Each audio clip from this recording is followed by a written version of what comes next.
This evening we have the pleasure of being able to hear Robert Minton. It's a pleasure to have you with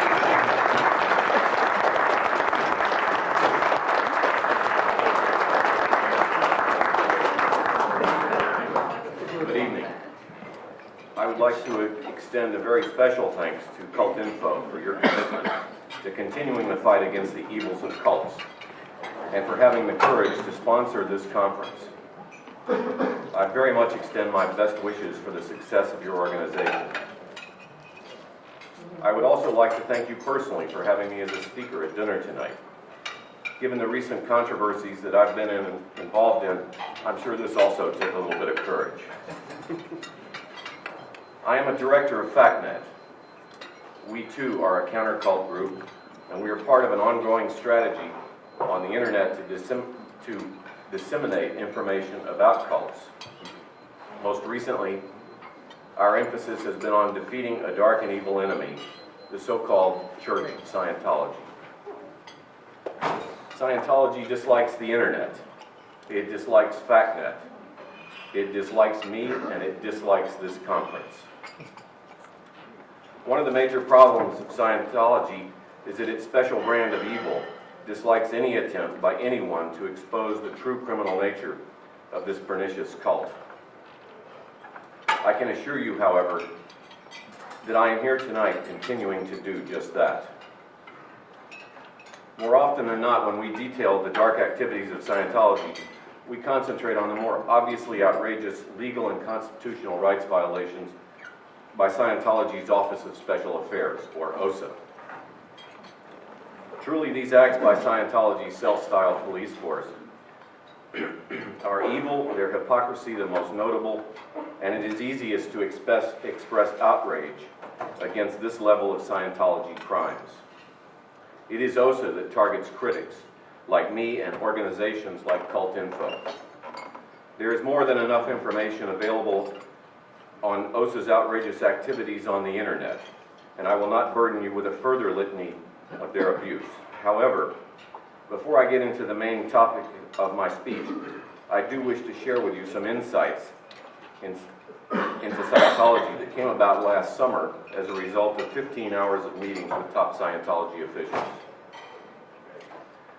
I had a series of 3 meetings with 2 of the top leaders of Scientology, Mike Rinder, the head of OSA, and Marty Rathbun, the head of RTC, Religious Technology Center, and second in command of Scientology under David Miscavige.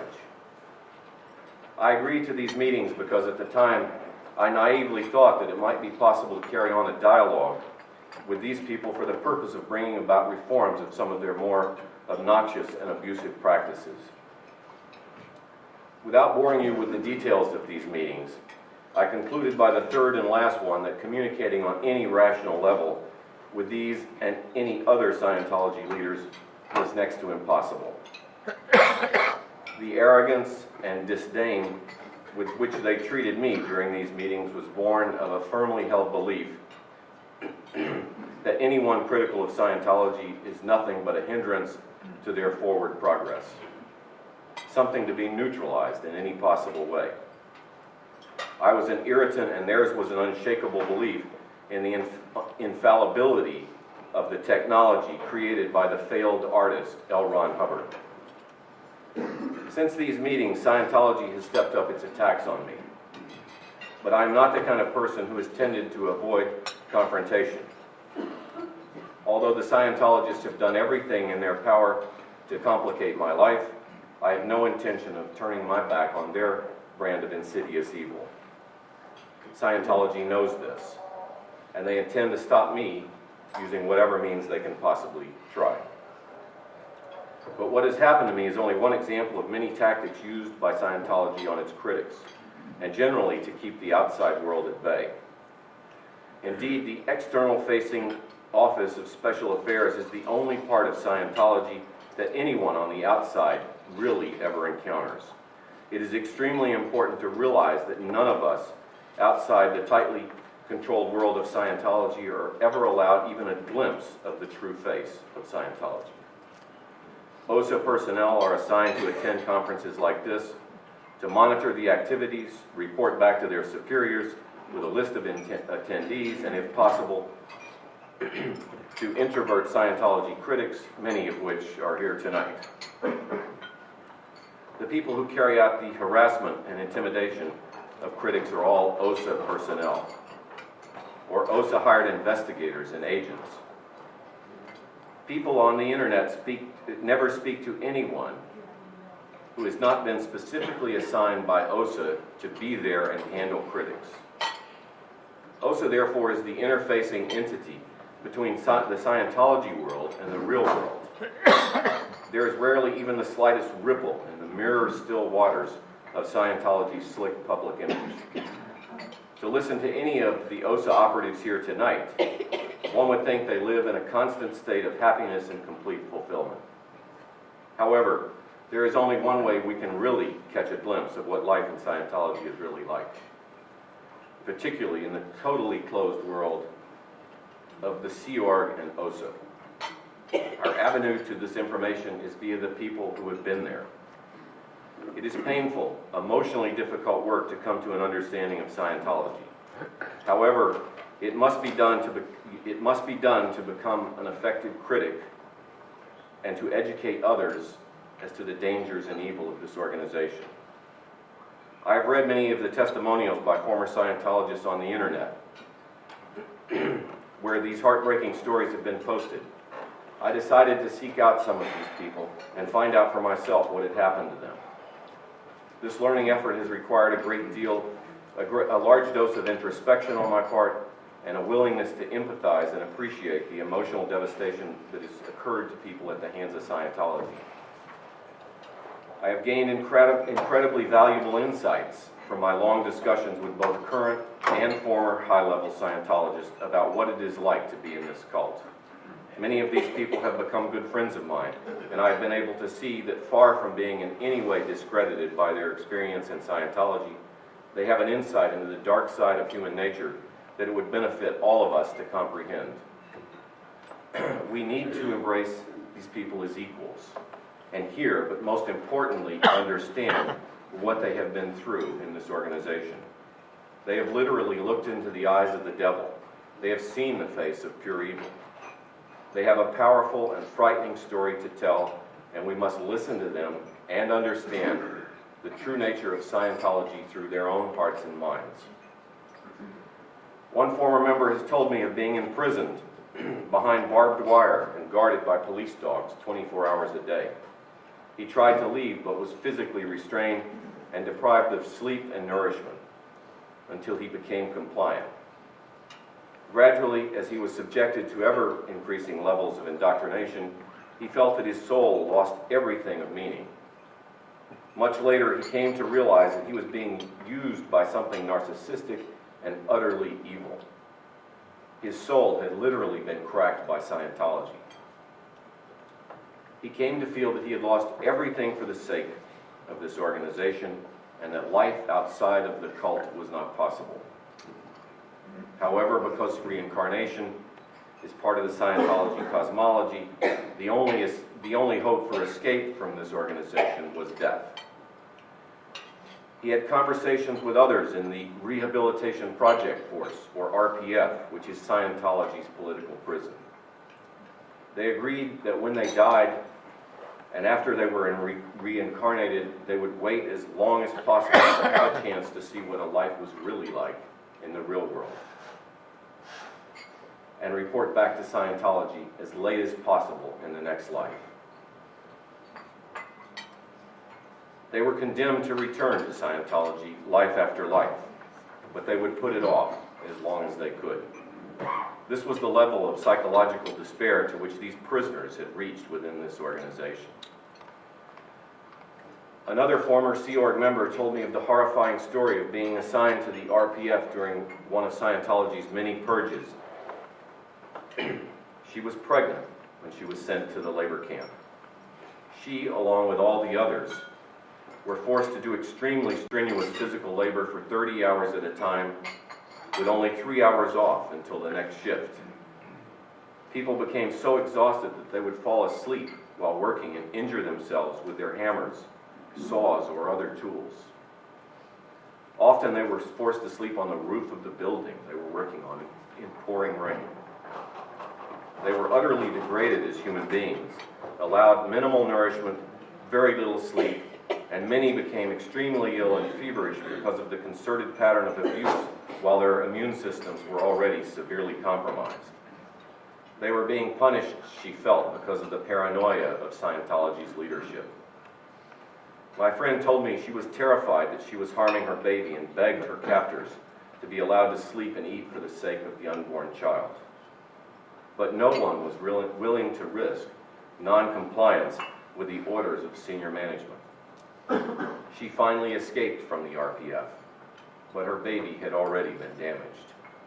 Doctors thought the mother had been on drugs during her pregnancy because the kind of damage the fetus had suffered was severe. They thought he was a crack baby because when he was born, he was severely underweight, under 3 pounds at full term. She couldn't tell the truth about what had happened to her. She couldn't tell them what her baby had actually been subjected to. So she let the doctors believe it was drugs. This is the type of fear this organization can instill in a human being. It took many years of therapy for the child, but miraculously, this woman and her child live normal lives today.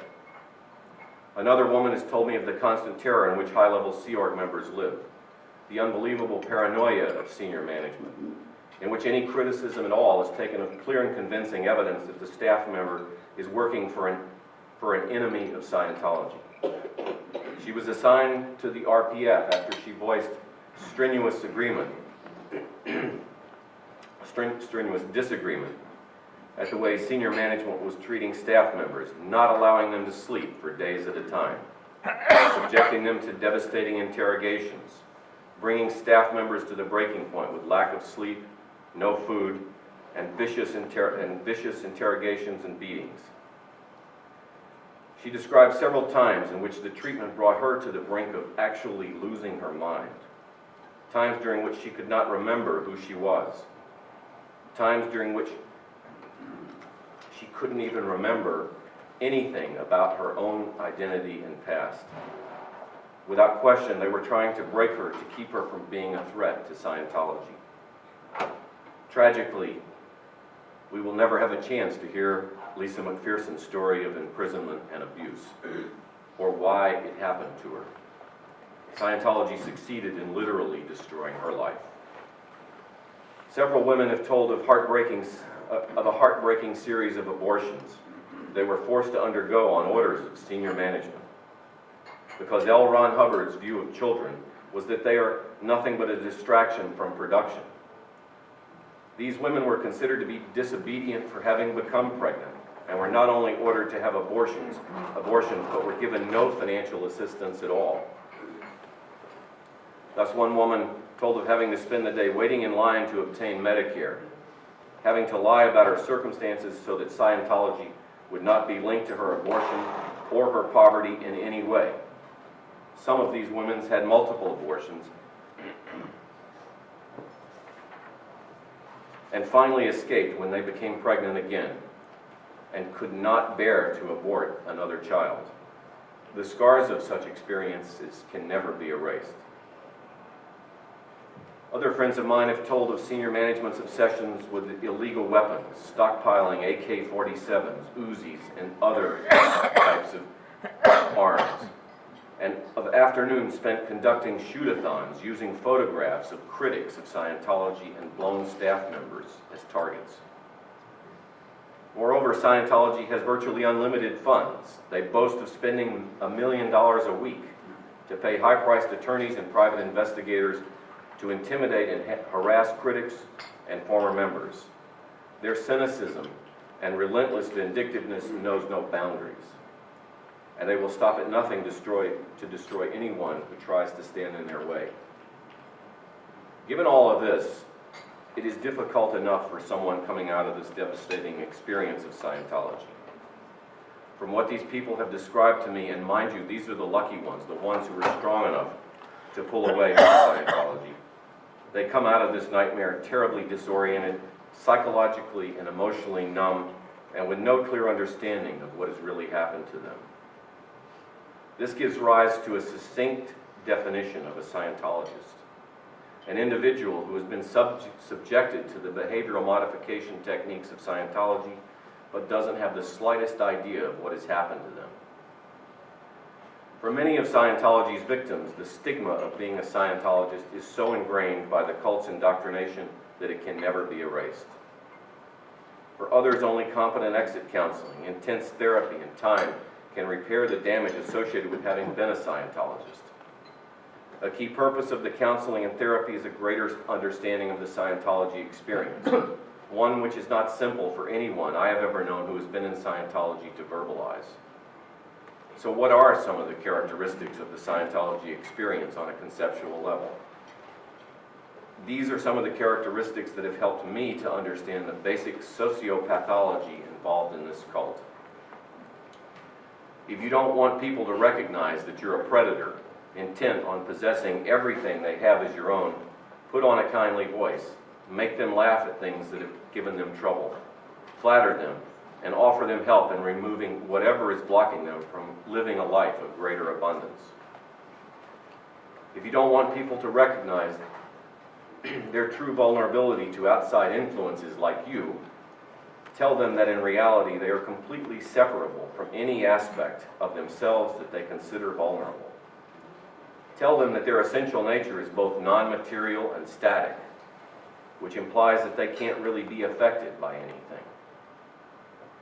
Weave tales that speak of their immortality, and when they finally accept the idea that underneath appearances nothing can really affect them, they won't be able to recognize the fact that you are affecting the essential core of their awareness in ways that they could never even suspect. If you want people to be unable to recognize the fact that you are taking control of their behavior, tell them that the only way they can be controlled is via factors in their midst that you want to help them be rid of. Go to great lengths to demonstrate that you are trying as best you can to free them from things that might control them against their will or against their best interest. If the act is convincing, it will be a long while before they finally suspect what you are actually doing to them. If you don't want people to realize they are becoming the effect of your will, tell them that your goal is to place them back into their rightful position as cause over their own environment. Tell them that your only interest is in seeing to it that they reach a state of greater freedom and power. If you don't want people to recognize how little they know about the structures and functions that grant them awareness, make a list of all the common assumptions about the mind, put them all together in one big package, embellish it with something called new discoveries, and teach the subject like a university professor would teach physics. And if you don't want people to recognize you as someone they can't trust, preach the value of your definition of ethical behavior to them. Punish those around you for what you have defined as unethical behavior. For an artful predator like L. Ron Hubbard, the rule of thumb is this: if you don't want your prey to recognize what you are doing to them, do and say things they would never ever expect to see a predator do. In the inverted reality of Scientology, the soul of evil is bright and shining. The soul of evil is filled with happiness and hope and love. But deep inside, hidden away at the end of a maze of illusions in Scientology, is a world filled with nightmares. Let me show you what a Scientology-controlled society would look like. In November 1996, a German task force was established by the Conference of German Ministers, the IMK, to do a comprehensive investigation of Scientology. In their final report in 1998, Dr. Gunther Beckstein stated on behalf of the task force that this report has shattered Scientology's propaganda facade of a harmless religious community. Scientology is striving for a different society in which even non-Scientologists will be managed by the Scientology leaders of tomorrow with what they consider to be superior methods. Scientology wants to establish its own legal system that is binding upon everyone. with Scientology standards, but without any guarantee of the course of law, without the due process of law, without lawful and independent judges, and without lawful administration. Scientology disregards human rights and the principle of equality, since only cleared, non-aberrant Scientologists are entitled to enjoy any rights at all. In a 1995 article published by Federal Republic of Germany under the title A Giant Octopus, Norbert Blum, the German labor minister, wrote as follows, quote, "It is a matter of power. It is a matter of money. If we look at the world around us, then it rapidly becomes clear to us that we are dealing with a new form of sect that walks over bodies.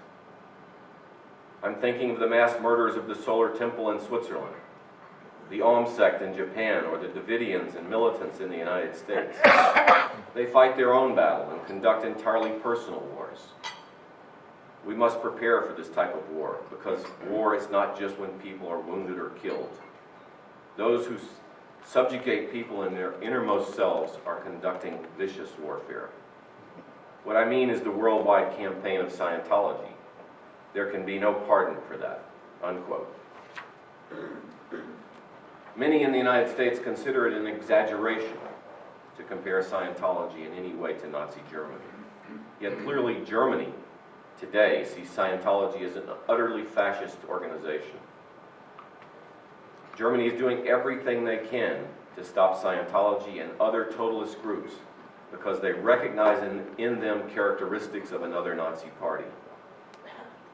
In Greece last week, the press reported that Scientology had obtained military intelligence secrets from the Greek government following Greece's expulsion of Scientology.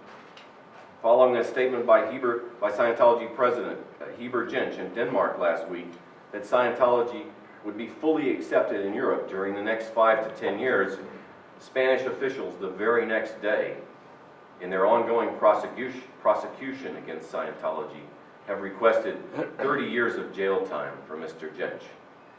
Perhaps one day plus 30 years from now, Mr. Jensch will also be accepted in Europe. In 1996, the leader of Scientology in France was convicted of involuntary homicide when he was found to be responsible for having driven a Scientologist to suicide. 12 other Scientologists were given lesser sentences relating to financial wrongdoing, uncovered during the homicide investigation. In 1997, a Milan court sentenced 29 members of Scientology to between 9 and 20 months of jail time for criminal association after they were found to have been defrauding members, committing extortion, cheating mentally incapacitated members, and evading as much as $50 million in taxes. 3 years ago, the Scientology Court of Canada affirmed the largest single libel award in Canadian history, $1.6 million, for attempting to smear Crown prosecutor Casey Hill. Scientology decided to ruin Mr. Hill's reputation after Scientology was raided in a 1983 criminal investigation. In 1991, Scientology in Toronto was criminally convicted for breach of the public trust after they stole police documents and spied on police and government agencies. 20 years ago, in the United States, the FBI viewed Scientology as a menace to society and staged the largest raid in U.S. history on the Guardian's Office, OSA's predecessor. Today, however, Scientology has miraculously transformed itself into a religion and assaults Washington with an army of celebrity puppets who rub shoulders with the leaders of our country and wax lyrical about the benefits of L. Ron Hubbard's technology. Our own media is asking serious questions about Scientology. The Wall Street Journal on February 24, 1998, questioned the methods used by Scientology to gain tax-exempt status in this country. The journal suggested an auditing session for Scientology, starting off with a question. That was the journal's joke. Starting off with a question as to how the vast sums of money spent by Scientology to harass critics and litigate meets the IRS's requirements that a 501c3 corporation spends its funds on charitable purposes. We also have the New York Times stating on March 16, 1997, that, quote, the great American religious saga of the 1990s may be the rise to power of a church that has successfully brought the Internal Revenue Service, the State Department, and much of the American press to heel, as it did an in-run around the courts, unquote. On September the 16th, 1998, we have the Boston Globe telling us in an editorial that Scientology is, quote, one of the great anti-intellectual movements of our time, unquote. This is the Boston Globe saying that Scientologists are unable to use their minds creatively because they have been indoctrinated into a rigid script written by L. Ron Hubbard. Further, the United States has been warned by governments and judges all over the world during the last 30 years about the evils of Scientology.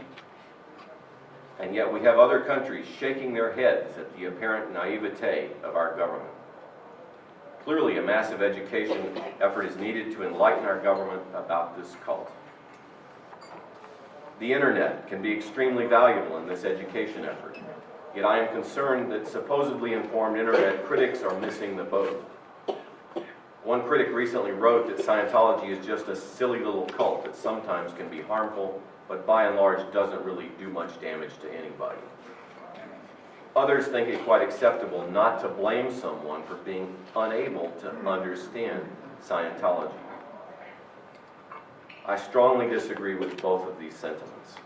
It is my firm conviction that we can blame people for not getting it, and in fact we must. History has taught us many painful lessons about apathy, arrogance, and ignorance. I consider attitudes reflected by these internet statements to be the result of sheer laziness on the part of netizens. They are not willing to invest the time to understand the fabric or construction of the Scientology experience. And if you don't understand it, you cannot maximize your effectiveness as a critic of Scientology. One Scientology critic on the internet wrote last month, critic on the internet named Christy Wachter wrote last month in a letter to the editor of the San Jose Mercury News in response to a Scientologist claim that, quote, interest in Scientology has never been higher, unquote. Ms. Wachter certainly got it right when she stated that, yes, indeed, interest in Scientology has never been higher. Investigative reporters, government agencies, and concerned individuals are increasingly interested in the evidence of Scientology's criminal and deceptive acts. And Scientology may have become the most picketed church in the world, averaging at least a picket a day, unquote. This is the type of vigilance that is necessary to keep Scientology from running roughshod in the United States over our civil rights, the legal system, and the civil and human rights of its captives. All of us here tonight know that our best source of truth on the nature of Scientology is former cult members. Yet ironically, it has been my experience on the internet that there is a prejudice against former cult members, generally that interferes with hearing what they have to say. Internet critics must overcome this prejudice if they are to ever comprehend the evil that is germinating through the looking glass of this nightmare world, happening right here in the United States. The global nature of the internet clearly enhances our ability to change these attitudes, which seems to be primarily concentrated here in this country. In this way, we can hope that enough momentum will build so that the United States will eventually take a stand against this evil cult. Scientology is both a menace to our society and to our way of life. In closing, I would like to quote from a review of the book Dianetics. The review was written by Milton Saperstein and published in The Nation in 1950. I first noticed this quote in the Washington Post on December the 6th, 1998, when Richard Leiby wrote about Lisa McPherson's life and death in Scientology. I was very taken by Saperstein's grasp of this evil 48 years ago. And I quote, "The real, and to me, the inexcusable danger in Dianetics lies in its conception of the amoral, detached, 100% efficient mechanical man, superbly free-floating, unemotional, and unrelated to anything. This is the authoritarian dream, a population of zombies, free to be manipulated by the great brains of the founder, the leaders of the inner manipulative clique. The entire counter-cult community exists to ensure that this message continues to be heard. I personally am proud to be a part of this movement and to count you as my friends. Thank you for attention to my remarks tonight.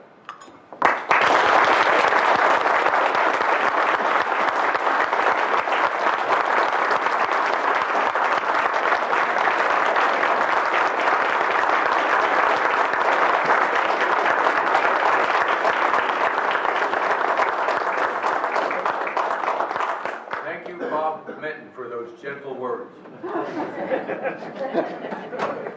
I think there are cards being passed out, and if you have a particular question that you'd like to raise or have answered and so forth. A lot of good questions here already. First one is $1 million a week.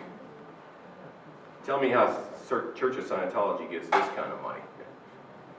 I think you should be telling me this. But, there has been, in the course of the last 4 years, with a very concerted effort on the internet to disseminate information, there has been a drastic reduction in the number of people walking into Scientology churches.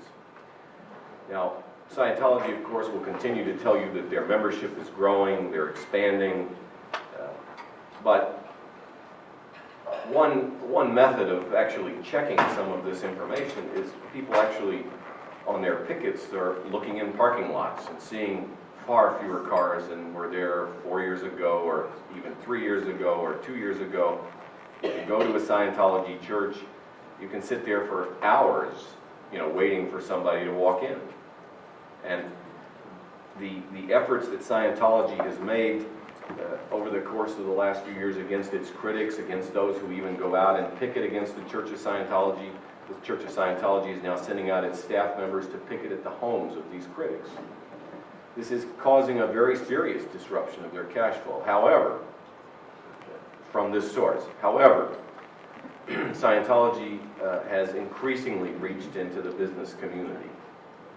And there are many companies now who have people who are in ownership positions, who are influencing people within their organization to participate in activities related to Scientology or L. Ron Hubbard business technology. And I think a lot of the money that has come into this organization in recent years particularly has come from this avenue. Next question is, how did the 15-hour meetings with Scientology heads come about?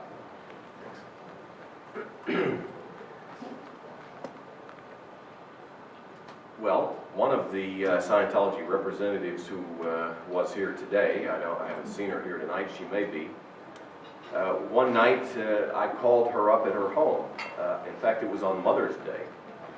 And I had expressed to her and to her husband, who I talked to extensively on that same phone call, a desire that I thought it would be extremely useful that a dialogue of some sorts be started between Scientology's critics and senior people within the church, in the hopes that, and as I mentioned in my remarks, naively so, that there could actually be some possibility of reform. Or at least reforms being put on the table to be discussed. And after a short time later, feedback came from Mike Render. In fact, during a luncheon I was having in Washington, he called during that luncheon and suggested that they would like to have a meeting in Los Angeles at the Celebrity Center there. And I went out there and had a first meeting of 5.5 hours, and it was pretty extraordinary stuff during that 5.5 hours, but it came about as a result of a desire to try to have a serious dialogue. And I'm convinced now, after having spent all the time that I did with them in Los Angeles and in Boston, that they aren't interested in serious dialogue. Their principal interest in talking to me was to use me as a vehicle to work out basically financial negotiations between them and most of Scientology's major litigants that they were involved in litigation with, especially the estate of Lisa McPherson. The time they first brought up the extensive nature of what they wished me to do in the McPherson case was following 2 days of settlement discussions that were held in Tampa in May, I believe it was, in June, between the McPherson estate and Scientology. These were mandatory settlement discussions that the court had stated must take place. The McPherson estate was extremely insulted with what Scientology had to say during those discussions, and Scientology was clearly aware that they were getting nowhere with Ken Dandar and Del Libre, Lisa McPherson's aunt. So this was their major area of interest for me, and I'll just leave the comments at that on those meetings. Please comment on the fact that even after the press exposés on Church of Scientology, our government does nothing to investigate them. Well, I'm not sure that I can say much more than I did really on that. But I am extremely heartened that last week a very powerful message was sent out from Washington to people in the counter-cult community concerning a serious investigation or inquiry that was started on some of the church's activities. I don't know where that's going or whether, and I can't comment on it any further than that, but people were extremely delighted that it was the first really serious inquiry they had gotten in years out of Washington from the highest levels.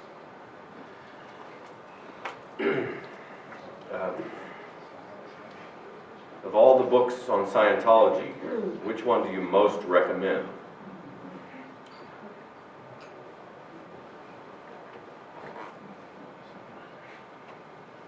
Madman or Messiah, I believe, would be the one that I would like to go over again the most. How is it possible for celebrity Scientologists not to see or become aware of the manipulation, abuse, greed, insensitivity, etc.? That's a really incredible question. And Jesse Prince, who is here and was formerly the chairperson in the Church of Scientology, had a lot of dealings with these celebrities. I heard some, you might have read some stories about how Tom Cruise, when he was getting his divorce from Mimi Rogers, when he and Nicole Kidman fell in love, they had Tom Cruise had this sort of fantasy that he and Nicole would run through this forest meadow with tall grass and flowers. And so what did they do? What did Scientology do? I mean, he told this to David Miscavige, one of his buddies, and what did David Miscavige do? He gets the prison workforce in Scientology's desert compound out in Hemet, California, to clear a field, plant it with grass, plant it with flowers, and present Tom Cruise and Nicole Kidman with their dream come true, this field to run through. A lot of these actors don't seem to be interested in looking beyond, their own self-gratification. John Travolta, I'm extremely well aware of the people who cook for John Travolta, the people who make his appointments, the people who clean his clothes. I mean, everybody he surrounds himself with, the people who drive his cars, the people who fly his plane, are all Scientologists, Sea Org members, no doubt, no less. And in this sort of, and they do a very good job of insulating him from one of his main concerns, and that's, crazy fans. So if you can control the flow of information, which has always been Scientology's goal, you can actually get somebody to stop thinking and to shut off their critical thinking capabilities. That's my belief on it. Others may have a different opinion.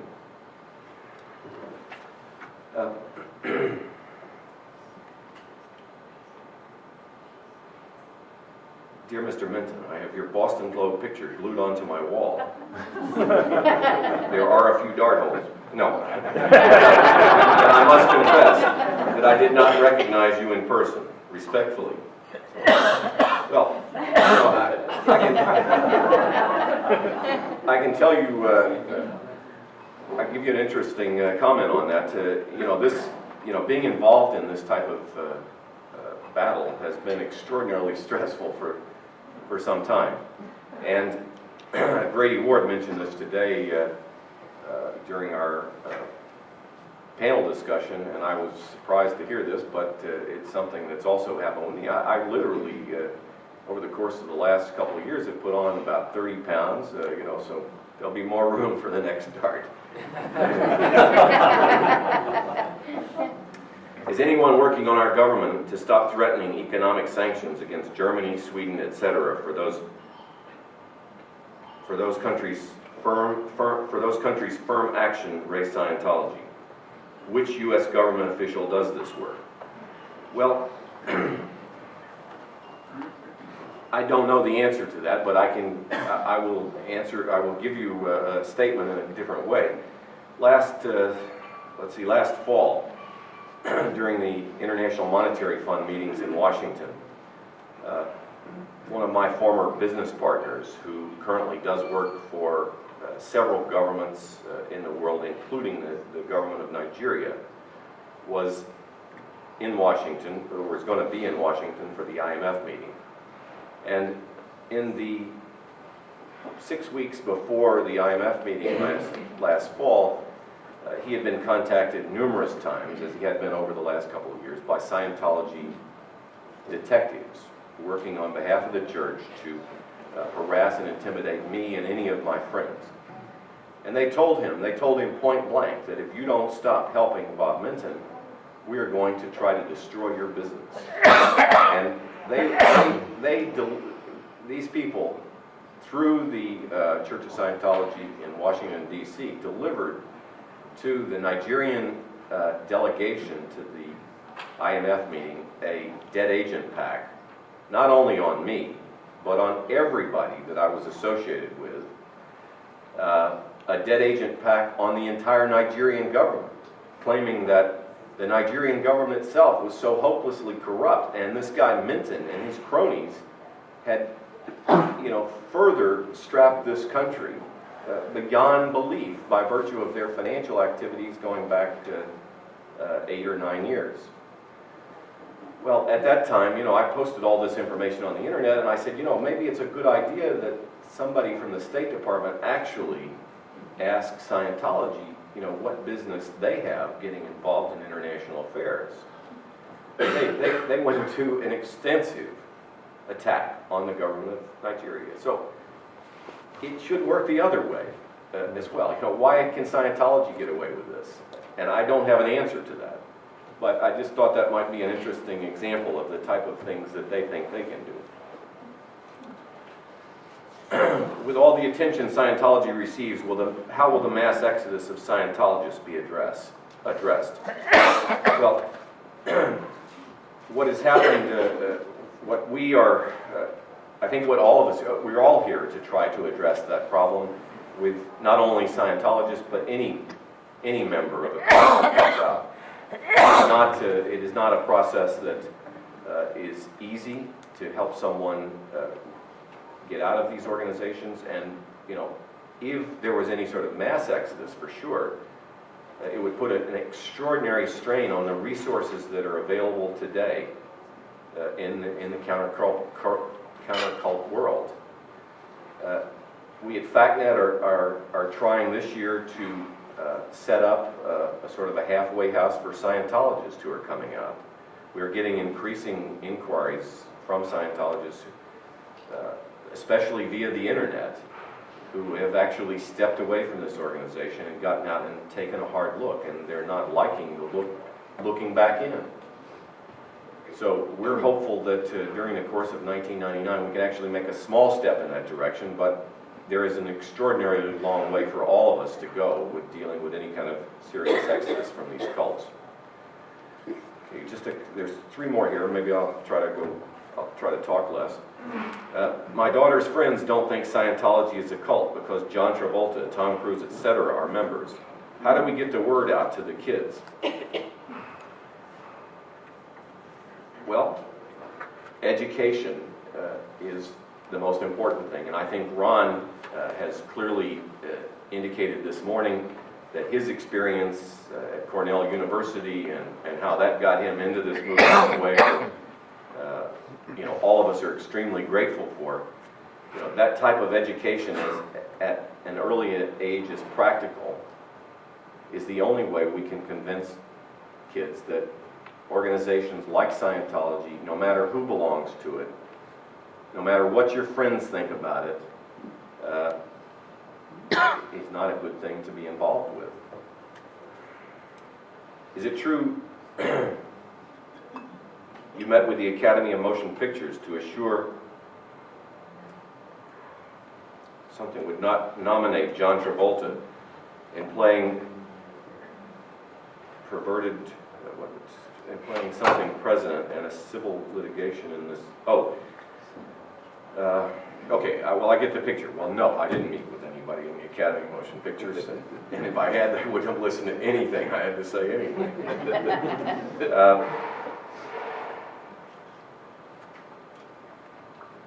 Bertolt Brecht wrote into Prosperity that times are darkest when there is social injustice and no public outcry.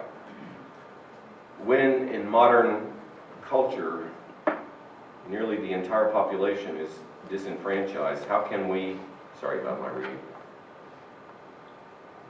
voice our public outrage most effectively? Well, I firmly believe that writing letters to the editors of newspapers is a very effective way of on a local level getting people's attention. I mean, the people at the newspapers love to get the feel of what the people that are reading their papers like to hear about or are interested in reading about. And they can never get that feel unless somebody actually writes them a letter.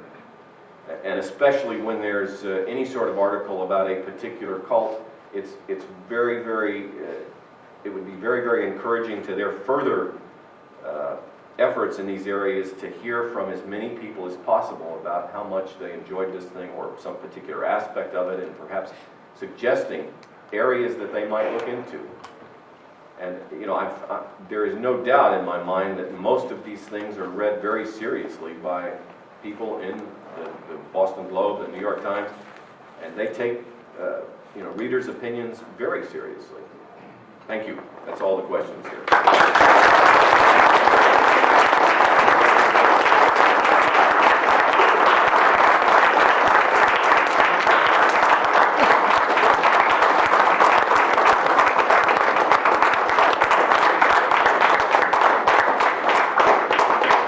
Again, Bob, thank you very much. Thank you again. I have to be honest with you. I brought the first one of these up and stacked the thing. It was my first question, but he didn't answer it. So I'm going to ask it now, or I'm going to answer it for you. $100 million a week. Tell how the organization gets that kind of money. The answer I wanted to hear was this, Bob. The members they do have, and they do have a lot of members. They're old-time members now, and they've been with them for a long time. Those people are up to here in debt because Scientology has control of them, and they must take these advanced courses, and you must take the next course, and each course gets more and more expensive. And then, of course, there's this, the cycle of life. So they have billion-year contracts. I want to give you one example. I know of a family down I live in the South, and this is a city in the South, and this one person, this family, has been in for about 20 years or so. The person has a good job in the city government, does very well, and he or she, whoever it is, does very well in this job, and but that person has no money. the clothes that she wears are just bare necessities. You know, she doesn't have money to dress up or anything. She does not have, she just has an apartment. And she's been in this job for years, 16 or 20 years, making good money. There's nothing to show for it, and nothing has been expended on her part to go on trips or do anything. She is a slave. You know, and this is going to go on, and on and on. And this is just one, and that's average. That's average for Scientology. There's where the money's coming from, an awful lot. Of course, as you say, they're in the business industry now, and they're reaching out for other outlets. I think we've had a very good day today, and let's sleep on this and realize that we here all have a problem, and we're part of it. We're going to have to do something about this. We're going to have to get the message out, and we're going to have to support groups that are getting the message out. Thank you very much for all of your attendance today and your help. Again, have a good evening, and we'll see you tomorrow bright and early.